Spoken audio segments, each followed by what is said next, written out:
Hello everybody, నేను Sujani. Welcome to my channel salt and Sujani. ఇవాళ మరో యమ్మీ రెసిపీ అండి, ముద్దకూర చింతపండు రసంతో. చాలా చాలా యమ్మీ ఉంటుందండి. నా స్టైల్లో ఒక్కసారి ఈ పాలకూర ముద్దకూర ఇంకా చింతపండు రసం చేసుకొని ప్లీజ్ నాకు చెప్పండి మీకు ఎలా నచ్చిందో. దీనికోసం మనం పెసరపప్పు 1 కప్పు, ఇంకా శనగపప్పు అరకప్పు తీసుకొని మంచిగా వాష్ చేసేసుకొని ఒక 2.5 కప్స్ వాటర్ యాడ్ చేసి ఒక అరగంట నానబెట్టుకోవాలండి. ఆ తర్వాత దాంట్లో పసుపు, ఉప్పు, కొంచెం నెయ్యి, ఇంకా సన్నగా తరిగిన పాలకూర ఒక 150 గ్రాములు వేసుకొని మంచిగా కలిపేసుకొని మూత పెట్టుకొని హై ఫ్లేమ్లో 3 విజిల్స్ రానిచ్చుకోవాలి. చక్కగా ఉడికిపోతుందండి. చాలా చాలా యమ్మీ ఉంటుందండి. డెఫినెట్గా ట్రై చేయండి. మా ఇంట్లో ఇది చేసిన రోజు పండగ అనమాట. ముద్దకూర చారా అని మా పిల్లలు పెట్టే ఎక్స్ప్రెషన్కి నాకు కడుపు నిండిపోతుంది. ఓకే, సో ఇదిగోండి ఎంత బాగా ఉడికిపోయింది చూసారా. సో ఇలా మంచిగా ఉడికిపోయిన తర్వాత దీన్ని మనము తాలింపు పెట్టుకుందాం. ఇది కొంచెం డిఫరెంట్ ఉంటుందండి తాలింపు. నాకు తెలిసి నేను ఎక్కడ చూడలేదు. మీరు ఒక్కసారి నా స్టైల్లో ట్రై చేయండి. దీనికోసం కొంచెం పల్లి నూనె, ఆవాలు, జీలకర్ర, ఇంగువ వేసి తాలింపు బాగా చిటపటలాడే వరకు వేయించుకోవాలి. ఆ తర్వాత కొంచెం దంచిన వెల్లుల్లి ఒక 10, తర్వాత ఎండుమిర్చి ఒక 6 నేను వేసుకొని మంచిగా దూరగా వేయించుకోవాలండి. తాలింపు ఎంత బాగా వేయితే అంత టేస్ట్ ఉంటుంది ఏదైనా రెసిపీకి. తర్వాత ఒక 1/4 కప్ అంత పల్లీలు నేను ఆల్రెడీ డ్రై రోస్ట్ చేసి పెట్టుకుంటానండి డబ్బాలలో, నువ్వులు, పల్లీలు. సో నాకు పని ఈజీ అయిపోతుంది. సో అందుకని ఎక్కువ టైం పట్టలేదు.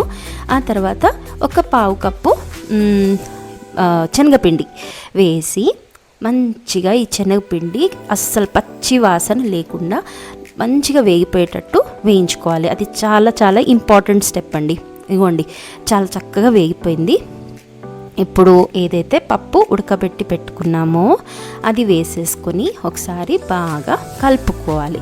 కొంచెం సేపు ఒక 2-3 మినిట్స్ మంచిగా ఇది కలిపితే వేడెక్కిపోతుంది. చక్కగా ఈ ఫ్లేవర్స్ అన్నీ పట్టుకుంటాయి. కొంచెం ఉప్పు తక్కువైంది, ఇదే టైంలో నేను చెక్ చేసి యాడ్ చేసుకున్నానండి. చాలా బాగుంటుందండి బాబు. ఇన్నిసార్లు ఎందుకు చెప్తున్నానో అర్థం చేసుకోండి. తప్పకుండా ట్రై చేయండి. ఇప్పుడు నేను చింతపండు చారు చేస్తున్నాను. దీనికి నేను ఎలా చేస్తున్నాను చూడండి.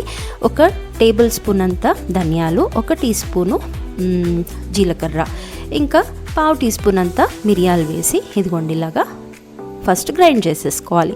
ఆ తర్వాత కొంచెం ఒక 12 వెల్లుల్లి రెబ్బలు, ఇదే మెయిన్ అండి, చారులో మంచి వాసన వస్తుంది. వెల్లుల్లి రెబ్బలు వేసి అది కూడా గ్రైండ్ చేసేసుకోవాలి. ఫస్టే వేస్తే అవి సరిగ్గా వేగవు, గ్రైండ్ కాదు.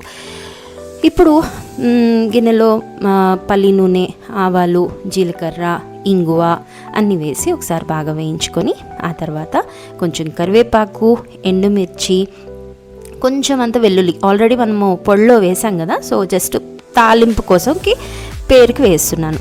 ఓకే, సో ఇది వేగిన తర్వాత కొంచెం పసుపు, కొంచెం సన్నగా తరిగిన కొత్తిమీర ఫస్ట్ నేను తాలింపులో కూడా కొంచెం వేసుకుంటున్నాను. చాలా మంచి టేస్ట్ వస్తుంది, వాసన మెయిన్ మంచిగా వస్తుంది.